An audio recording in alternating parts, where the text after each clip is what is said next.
Karimot Salako, yes, from AUTOMEDICS. So feel free this morning to initiate your thoughts. Let's know what your challenges are regarding that vehicle. Don't forget, if that vehicle breaks down you, it's going to really set you, it's going to just get you confused somehow.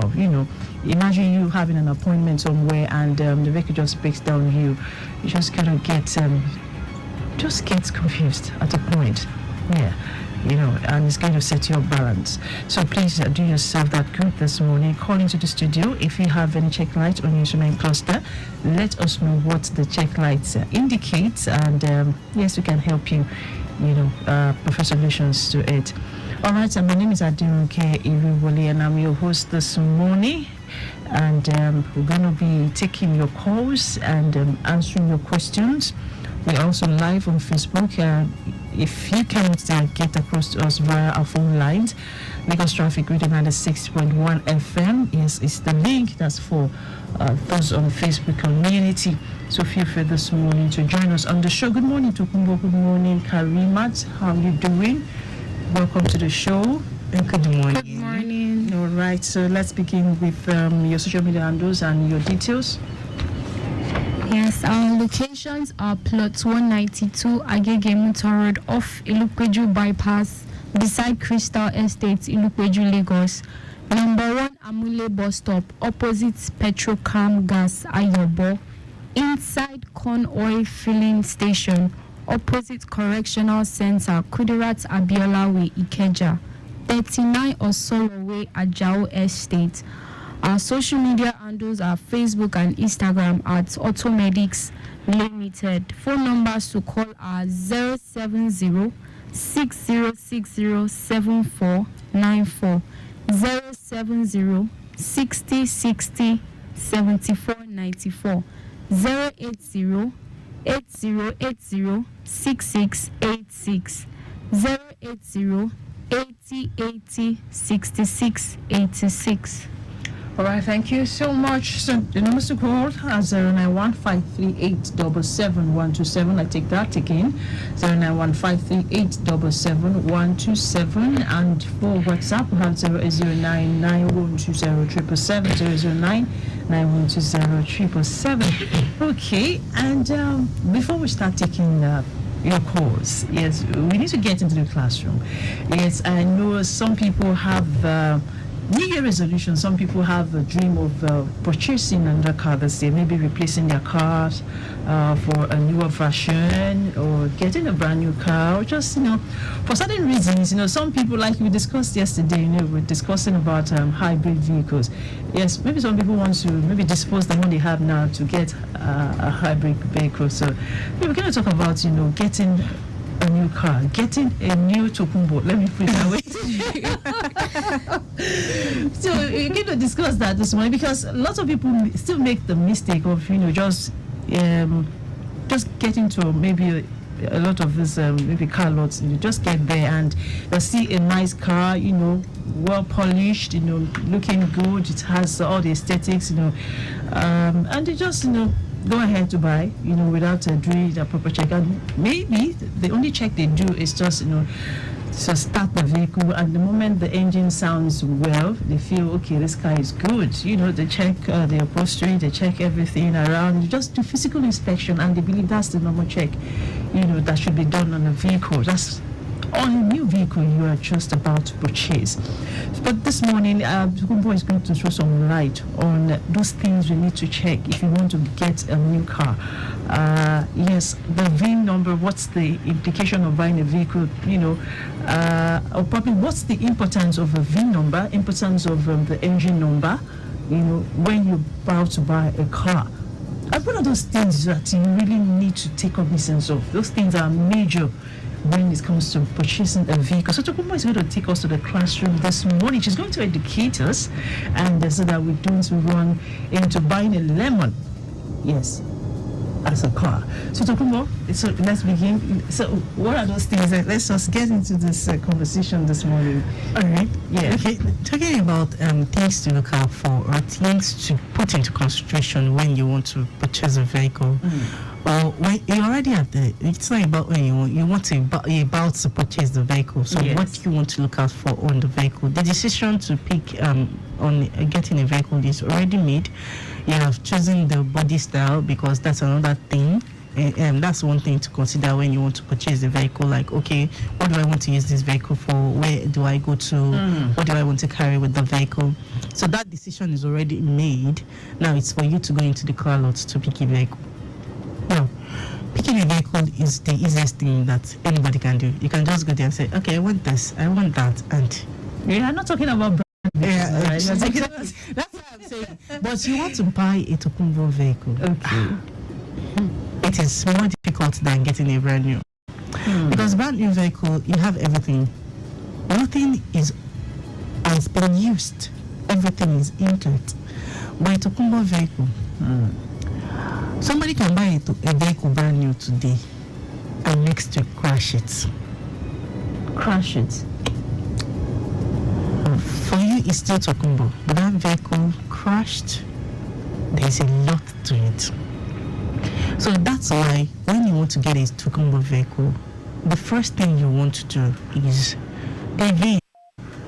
The VIN will tell you a lot of things, but there are some things that the VIN information would also tell you.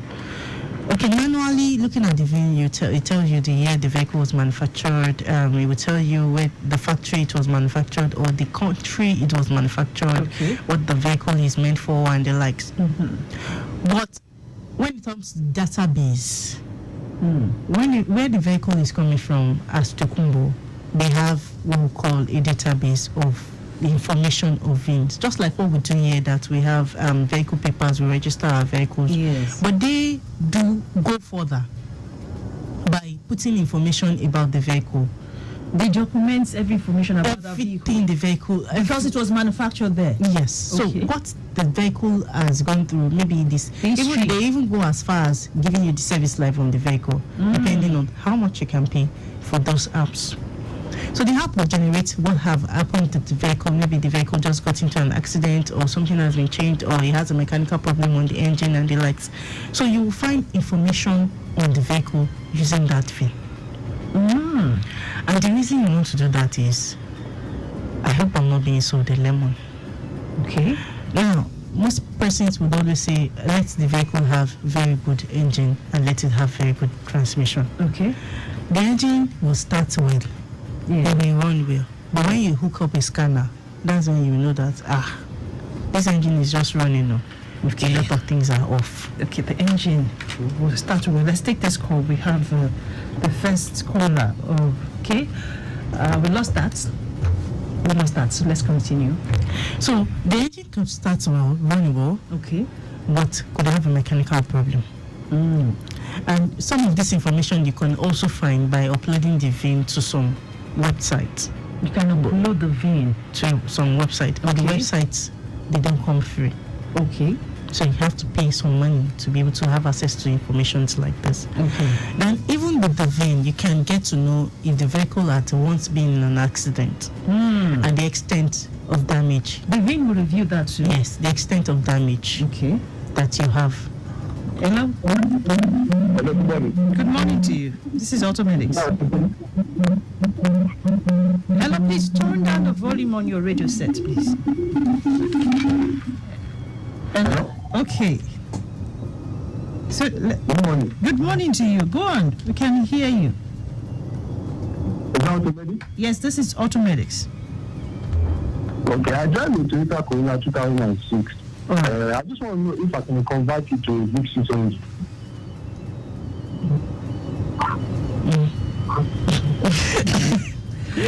Okay, you can listen over your radio. The caller will respond to that. Yes. You know why I'm short of words? Okay. Let's know. There are times that some questions will come and you wonder, am I a magician? And that's the question I'm asking it's myself. Ginger run, because Because no. My question is, why do you want to convert it to a engine. When everybody That is for him to increase the capacity of the engine, right? the engine capacity, number of cylinders. Number of cylinders. Now, the okay. reason why I was actually shocked again was when everybody is trying to conserve fuel. Okay. He wants to increase fuel his. Yeah, consumption. well, maybe you don't know why he wants to do that. He might have his But reasons. the truth is, V6 engine, Corolla V6. 2006.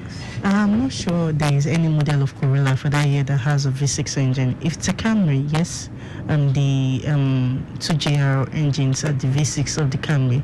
But Corolla, I'm not sure Corolla have any V6 engine for that year. Corolla. Yes, Corolla, I'm not sure. So I don't think it's possible. It's not like, I'm not saying those assets that it's not possible. I don't think so. I don't think it's possible. So I'm not sure. For him to increase the engine capacity. Yes, he might want to increase the engine capacity. Maybe the vehicle is something he used to travel. Okay. If you travel a lot, it's better for you to use more cylinders than using less number of cylinders. Okay. Take for instance, you have a V6 engine. It's better for you to travel with a V6 engine because going long distance, you tend to go faster and it does not consume much fuel. But when you're when you're doing a city drive, using more cylinders tend to consume more fuel. So for you, I don't think you can change a Corolla's engine to a V6. I don't think so. All right. Okay, so that answers his question. So let's go back to our discussion. So the V now, you said with the V number, you're able to get the history of the vehicle, as information about the vehicle, if it's accidented, if it, just to know the state of the vehicle condition. And the position in which the accident happened, or which area of the vehicle the accident happened, is what would really important. It's not like the vehicle shouldn't have accident. Even without the vehicle being Tokunbo, on the road users could have accident on the vehicle. Just have maybe a brush, you just have a dent around the vehicle. Now those ones can still be, but the impact of the accident is what is important. If the impact is so much that you have all of the airbags deflate, now that could have got a lot of damage on the chassis of the vehicle, which is not something you want to deal with. Because straightening and fixing might not fix the problem. Straightening of the chassis might not fix a problem. You might have some impending problem with the chassis damage, and that's why it's always best for you to check to see if the vehicle is accidented. The nature of the accident will tell you whether you want to make the choice or not. Then you want to look out for a flooded vehicle. Now, flooded vehicles could come with rust on the vehicle, rust around the vehicle, a lot of rust on the bonnet underneath the vehicle. Flood will have effect on the electricals of the vehicle. Because if you have water in electrical components, junctions and the likes, you could have a lot of corrosion build-up, and corrosion build-up will give you electrical problems. So driving the vehicle, all of a sudden the engine might just shut down or something just goes off, and you'll be looking for where the problem is and you might not find it because of an electrical failure. So a flooded vehicle is a no-no. Another thing about flood again is concerning flood, yes. What about a vehicle? I've come across a vehicle where the seller of the car, it was so sure that the vehicle was not flooded. And while we're discussing, someone now said that sometimes some vehicles might not be flooded, but it might just be due to the effect of snow. Yes, on that vehicle, because snow, by the time it melts, obviously it's water, and I don't know if it's salty actually, but that person was trying to make us understand that even when snow falls, and maybe that vehicle happens to be in that particular location at that time, and it's being covered with snow. So everything can be assumed flooded, and which can also get into the internal part of the vehicle. So is it still the same situation with vehicles that are actually being flooded? The truth is, once you have snow, a vehicle parked in snow, and if it has access one way or the other into the vehicle, it will still melt, and you would have water. So water will still get into components. Yes, and that can still be regarded as flooded. Yes. Okay. So I don't think it's ideal for one to even want to go for vehicles like that, because the extent of the damage you can see. If it's just for a while, maybe it's not like it's parked in the snow or left in the snow. The person still drives it out of that area. There's still some people that still manage to drive their vehicle if the snow is not so much. It's when you're dealing with excessive snow that you won't even be able to go out. That's when there is a problem with the vehicle. That's one. I don't think it's ideal for one to purchase such vehicles, because you're going to be dealing with a lot of rust and a lot of rust in components, electrical components, and all, even on the vehicle. But someone will buy that car. Well, and how would that person deal with it? Yeah, so some people are ready and they're willing to, go through the cost. Okay, the truth is, I have a friend that bought a flooded vehicle. Okay. And it took his time to do the needful. Now, on checking under the vehicle, there was a lot of rust. He actually purchased this vehicle online himself. Okay. And he saw that it was flooded. It was a 4Runner, yes. So all of the underneath of the vehicle, there was a lot of rust. Oh my! What the technician that collected the vehicle to do the repair did was he got the services of a panel beater. They actually lifted the vehicle to the side. Okay. So you could see underneath the vehicle. Everything. So he started pointing out areas the welder is going to weld. I mean, that's the panel beater is going to weld. They started pointing out the areas. So looking at the areas, they started welding, and he was doing the inspection himself. So he will come with he will come to his technician and say, okay, let me see what the panel beater has done so far. The panel beater will look at it and say, he will look at it and say, you have missed this point. Okay, weld this point also. I want you to put that's interesting. I want you to do this, I want you to do that. So by the time they've done welding, and there's all the parts that were rusted, they did a lot of welding around the area. They would either put a metal brace and the likes and weld it. After they were done, they coated underneath the vehicle. I don't know if it was bitumen they used, but they coated it to prevent the rust from building. And till date, he's driving the vehicle. I don't know if he has gone through any electrical failure or breakdowns, but he's driving it. I has even brought down the vehicle to my house one time. But you know what? Now, you want to buy a flooded vehicle, you know you're buying it. You should buy it at a very reasonable rate, not at a ridiculous price. What do you mean by reasonable? It should be very cheap, right? If the vehicle was not flooded, maybe it's been sold for, say, 10 million. You shouldn't be buying a flooded vehicle for the same price. Okay. Because you know you are going to spend a lot trying to put it in shape. Okay. I think it should even be half the price. Yeah, it should, or lesser. Half the price. Half the price should be okay.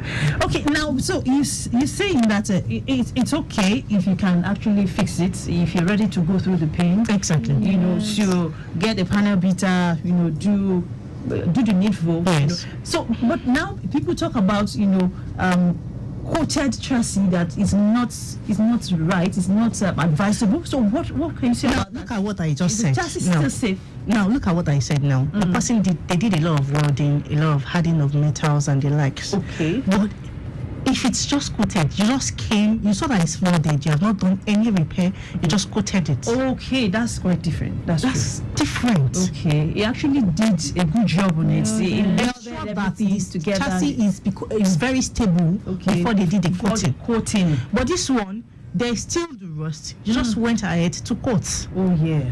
That's quite different. You're very correct. All right, so I think that's better. Yes, for those.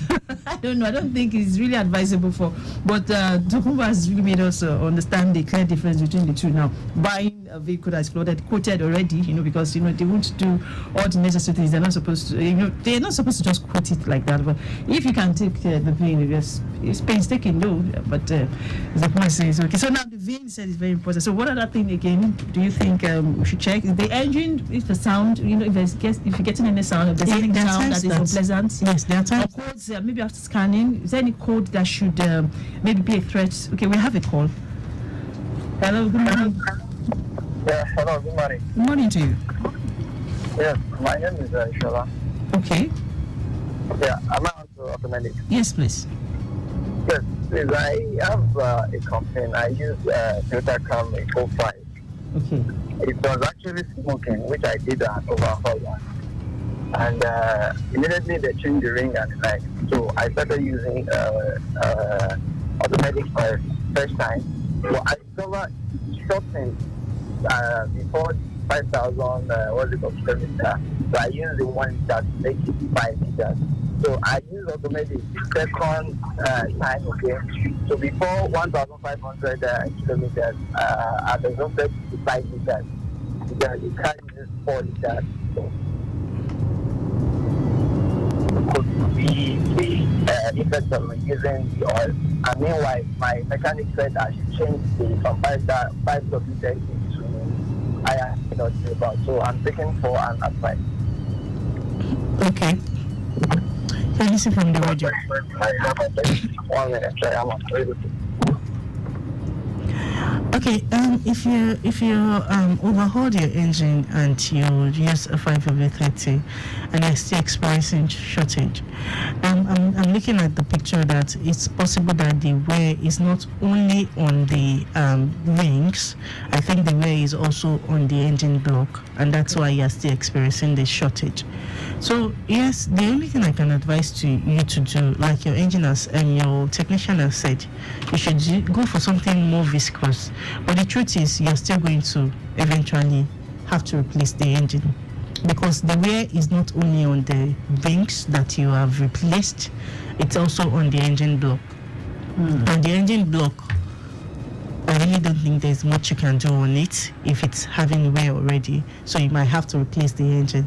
But pending the time you save up to replace the engine, it's better for you to go for something more viscous. Now, if you want the Polytron oil, maybe because you want Polytron, that's why you're using the AUTOMEDICS oil, you can get something more viscous. Then you get Polytron, not the engine oil now. Polytron is also sold without the engine, without it mixed with engine oil. So you can also get Polytron and add it to it. That will reduce the rate of wear that you already have on the engine. Right. Because Traffic Radio 96.1 FM. So we'll get back to the codes at this kind of area. So let me quickly give out this update. Okay, we have a broken down Loma truck. Yeah, at Kosoko in Wos VIS, it's having a propeller problem. So we have mechanics working on that vehicle. So our officials are also positioned, as we have last month officials positioned, trying to manage the situation. Yes, it has occupied about 40% of that road there. So just be on the lookout here. It's not completely impeding the flow of traffic there. Okay. All right, let's also see what we've got from our live feed in the studio. Yes, Ikeja roundabout, yes, from what I can see here is good. That's Ikeja roundabout connecting General Hospital. Yes, that stretch is okay. Yes, no impediment cited. On the return journey, yes, it seems to be a little busy. Yes, due to high influx and a lot of activities. That's for those trying to connect Ikeja bus stop and moving towards Allen intersection. So we have it a little busy there. So you just be patient, as there's no impediment there.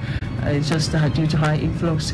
Okay, and also a new garage is connecting Maryland. We have it good as well, and also on the return journey, it looks good, on this stretch.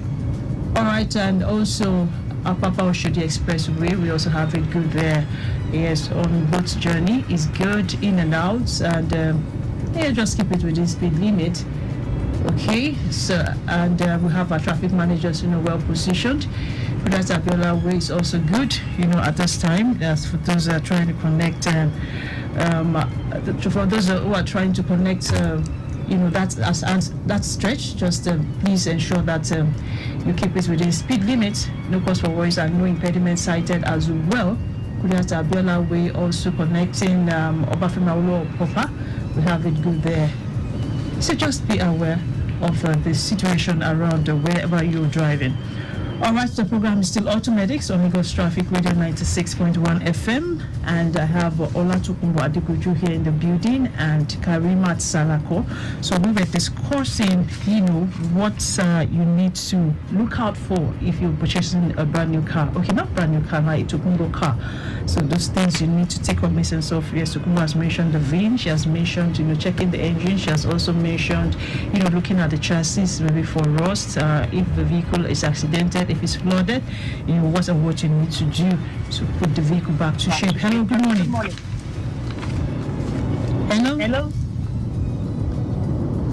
Hello, good morning.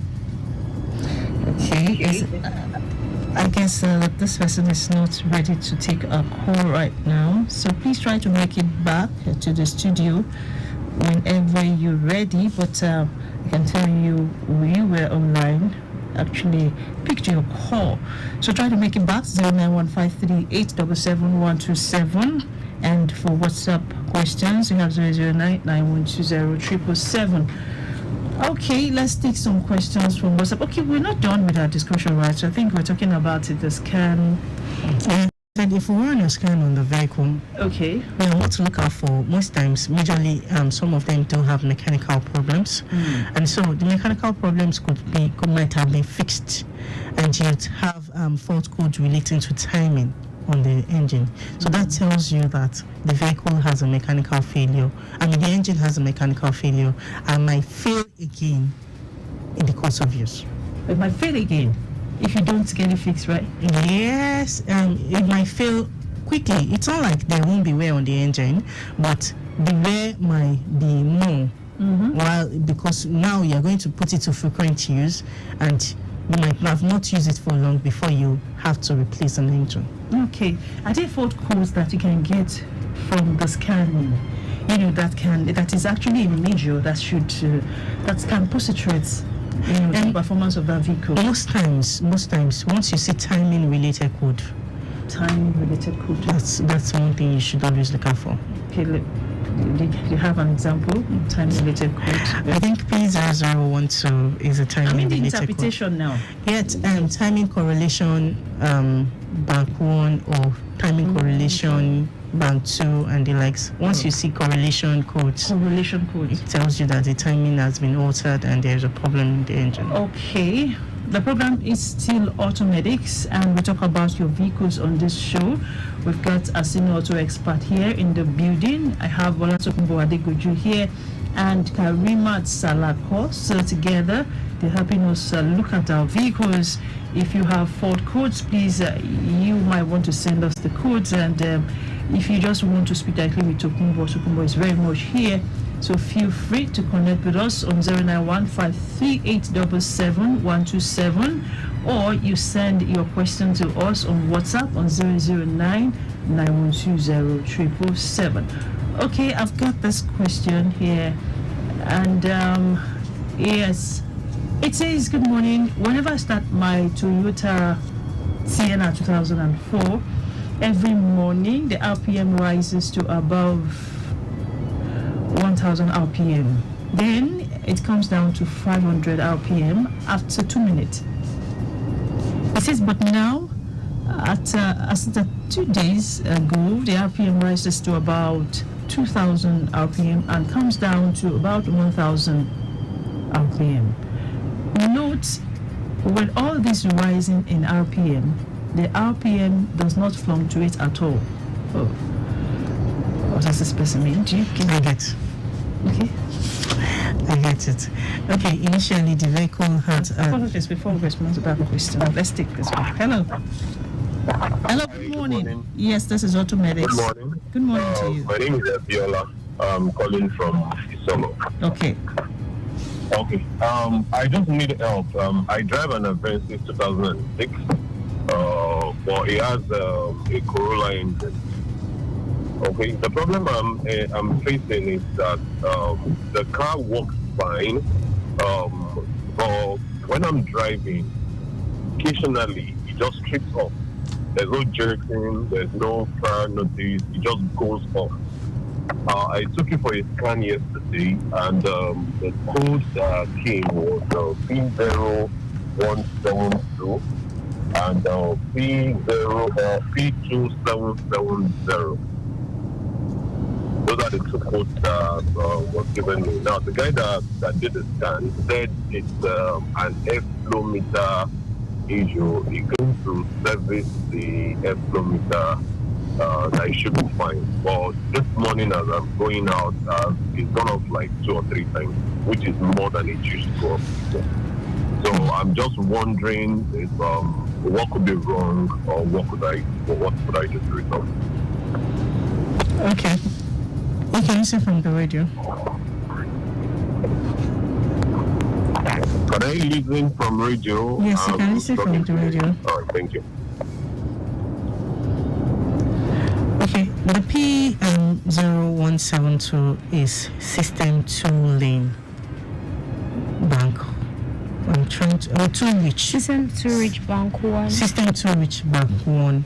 And a lot of things can cause the system to be 2 reach. System being 2 reach is more like you're having too much fuel being burned in the cylinder, and it could be caused by leaky fuel injectors or faulty fuel injectors. Ignition misfiring, auto sensor failure, and also incorrect fuel pressure, exhaust gas leak. But the last one could be a faulty MAF sensor. I think that was why the person said a mass airflow sensor should be cleaned. But in another case, it could be that the MAF sensor had gone bad completely, and that's why you're having the engine go off at often times. But also, the engine going off could also be an indication of an electrical failure. So the truth is, we want what happens that what you can do is you can drive this vehicle with a technician and let the technician run a scan. Immediately the engine goes off. The reason why you want to run a scan is that at that time there's what we call freeze frame. The computer is going to give a snapshot of what happened immediately the fault is detected. So that can give an information of what is causing the vehicle to go off. It could be the MAF sensor thoroughly, but it could also be other things, maybe electrical. The other fault code is talking about the torque converter clutch circuit high.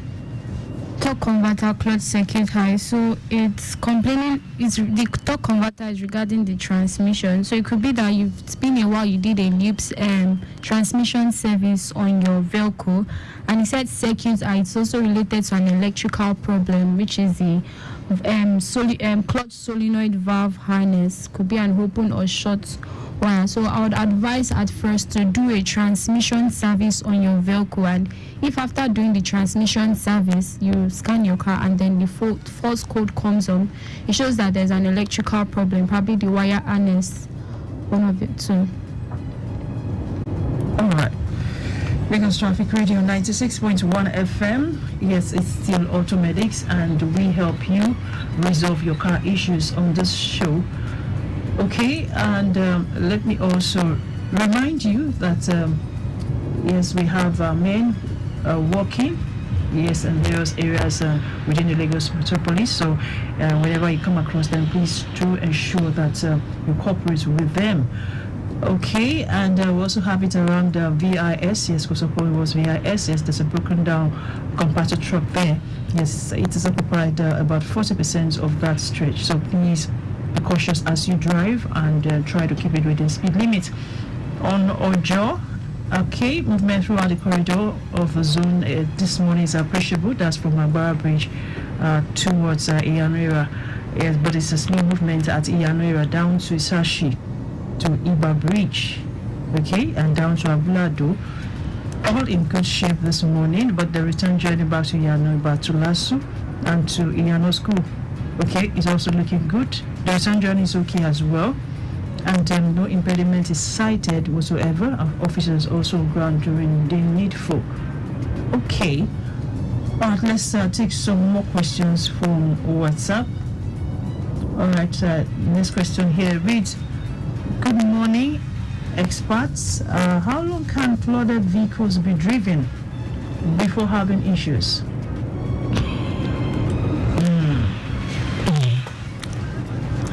I wouldn't know how long, because electrical problems can surface anytime.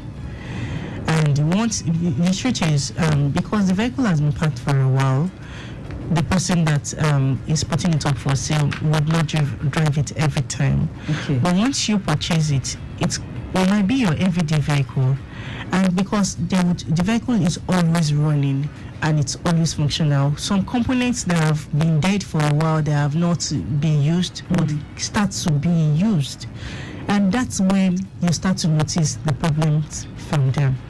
When it comes to failure from the chassis, you might not even quickly notice that, but you will start to notice electrical failures, like one fuse going out or the other, then some components failing, and you have to go from one electrical repairs to another. It's not like these electrical problems can be fixed. But some models of vehicles have their parts really scarce. That's another thing. So looking for the parts of this vehicle could be a challenge.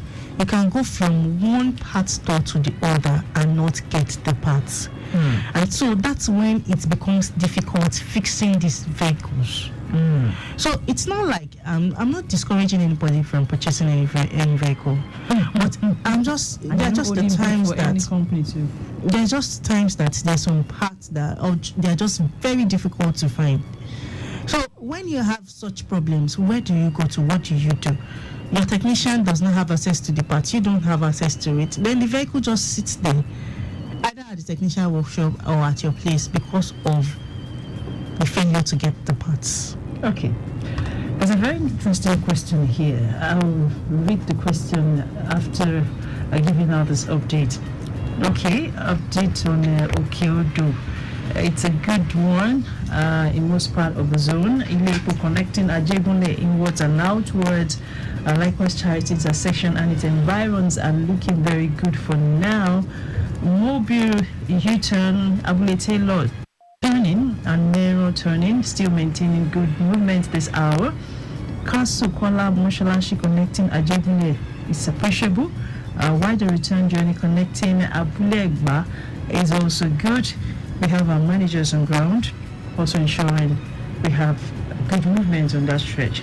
Okay, so thank you so much, traffic managers, for this heads up. All right, so this question reads, kindly advise me on what should be done to put off a check light. That's why I said it's interesting. So you see, a lot of people have a different perspective when it comes to having check lights on their poster. You understand? So yes, we're actually discussing something this morning to Exactly. So that's why actually, when you said it's interesting, I don't know why it's interesting. It's interesting. The truth is, check engine lights coming on the cluster is an indication of a fault, and that the vehicle has failed to meet emission standards. Now, the first thing you want to do is to find out why that light is on. The concern is not about putting it off now. The concern is, why is it on? Okay. And so, the only way to find out why it's on is to put it off. Yes, but you need to know why it's on. Because if it's to put it off, easily some people will say, go to the battery, remove the battery terminal, and it's off. It will come on, but it will still come on again. But it's still going to come back on. So why not find out why it is on? Which is hooking up a scanner to your vehicle, pull out the fault codes. The fault code would give you a guide to what the problem is on the vehicle. correct interpretation will tell you what the problem is exactly.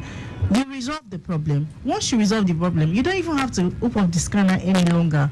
Once the problem has been resolved, by the time you drive the vehicle, after a while, the check light goes off because the computer noticed that the fault has been resolved.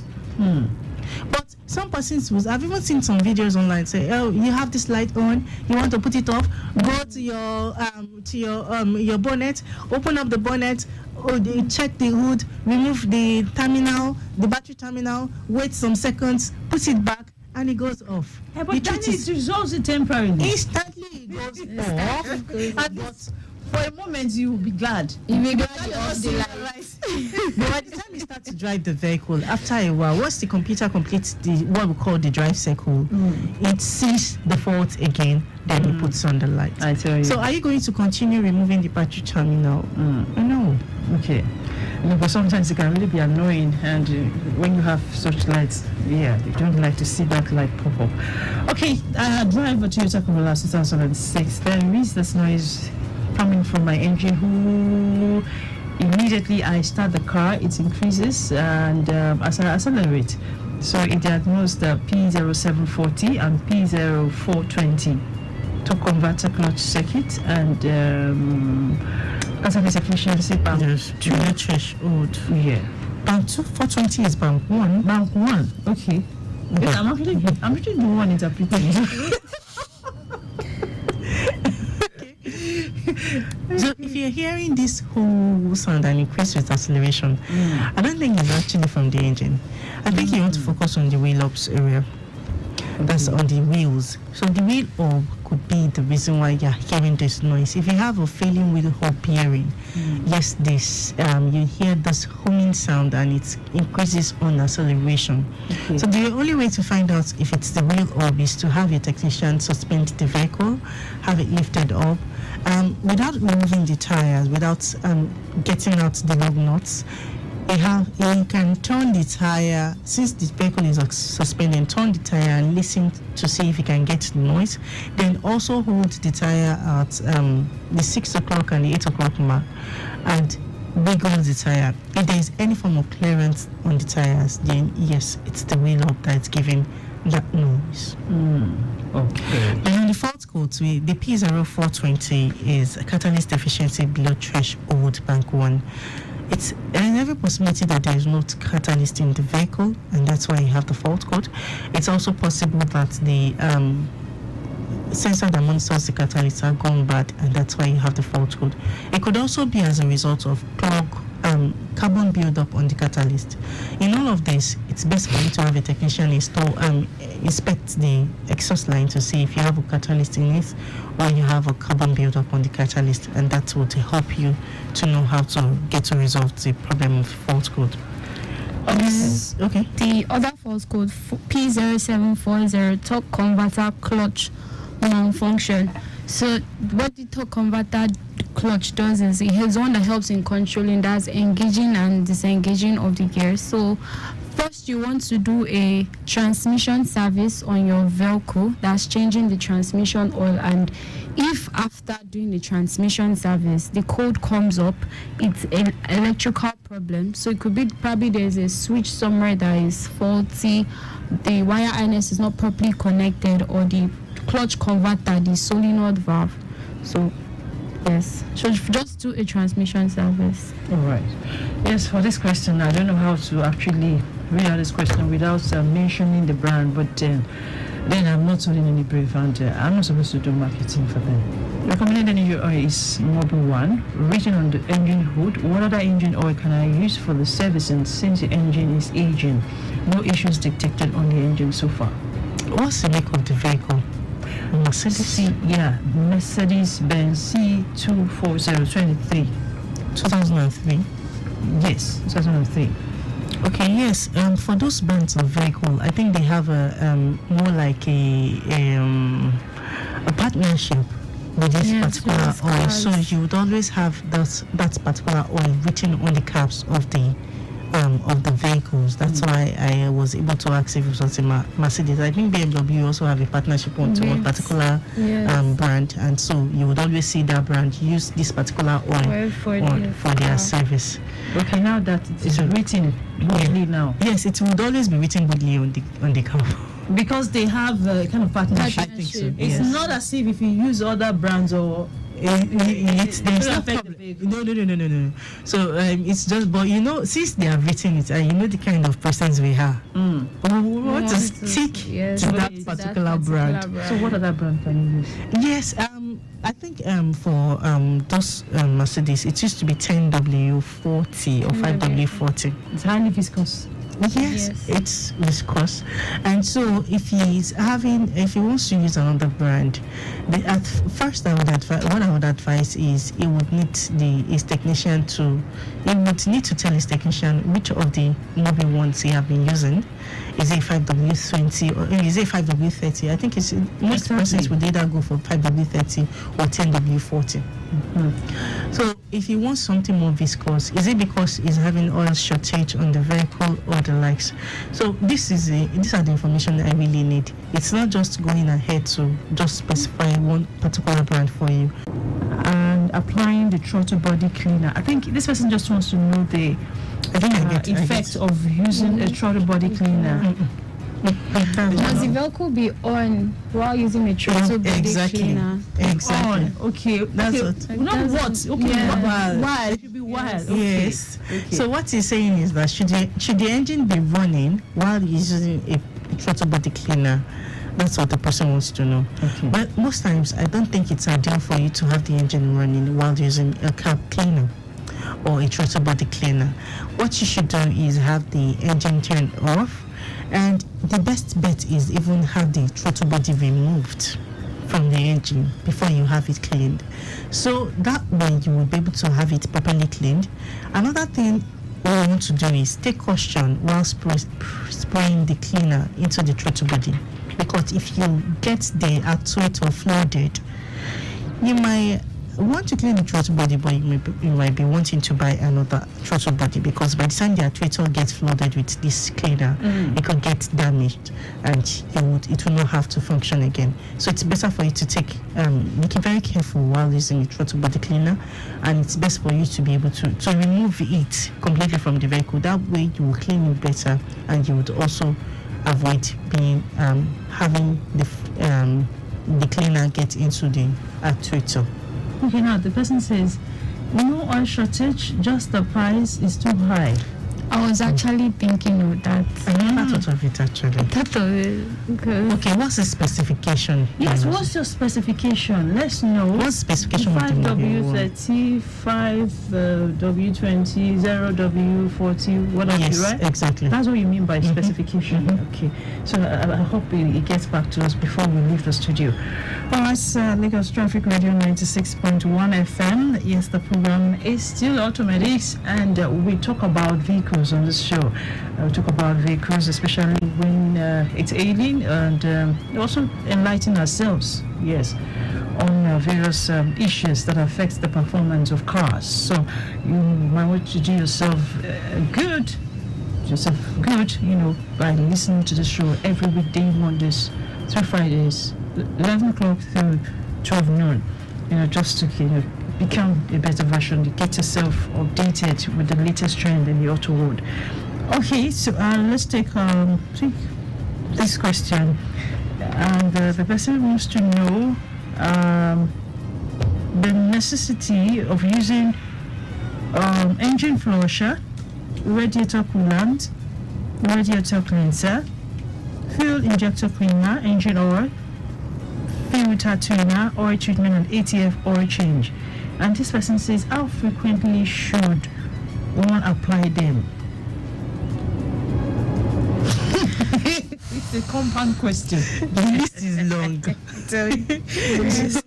I feel like the person just purchased the car. Yeah, maybe we're just trying to get the best out of the car. See, sometimes we can be very, very curious. I can't put all of those lists in my head. I think I will have to write it down, because I didn't expect it to be this long. Okay, fuel injector. What? injector cleaner, injector cleaner, engine flusher, engine flush, okay, radiator coolant, okay, or radiator cleanser. We have radiator coolant and radiator cleanser. There's radiator cleaner, that's true. Okay. Yes. Then you have engine oil, filter, and tuner. Oil treatment and ATF oil change. So how often or how frequently should we use them? Okay. Okay. Now let me go by the ones that are standards. The ATF, that's the automatic transmission fluid change, and the engine oil change and the filter. Now these ones require that you go by standards. Okay. ATF should be replaced at least at the 4th lubrication service. That's probably once in a year, depending on usage. If it's an everyday vehicle or you use it for business, you should at least do your transmission service once a year. But if it's not an everyday vehicle, you can do the transmission once in 2 years, transmission service once in 2 years. Then the engine oil change, you should either go for the 3 months mark or the 5,000 kilometers or the 3,500 miles mark. That's if it's depending on usage. There are times that you don't use the vehicle every day and you don't hit the 3 months mark. It's after 3 months, but after 5,000 miles does not come in 3 months. So you have to do a lubrication service in 3 months. Then the usage of fuel injector cleaners. Fuel injector cleaners should be used when you maybe once in 6 months or once in a year, because the kind of fuel you buy will determine how quickly the fuel injectors would get clogged. Okay. And it also depends on how low you let your fuel run, because every time the fuel runs low, the fuel pump starts to pick up dirt from the top, from the bottom of the tank, and these dirts will clog up the fuel injectors, and you start to have a system burning 2 lane. So you could do a fuel injector cleaning maybe once in 6 months or once in a year. All right. Talking about the fuel engine flush. We'll talk about that tomorrow. By God's grace. By God's grace, we'll talk about it tomorrow. So we cannot exceed our time on this show. It's already 11:56. Okay. Yes, we are pressed for time. Have to go. Thank you so much, Tokunbo, for being part of the show this morning, taking our questions, helping us resolve them, and also Karimot Salako. We also have some questions here, so apologies if we couldn't take your question. We're going to continue tomorrow. All right, we also want to appreciate one of our interns here, Oluwa Pamela, in the building with us, and maximum thanks to our social media team. We show them care.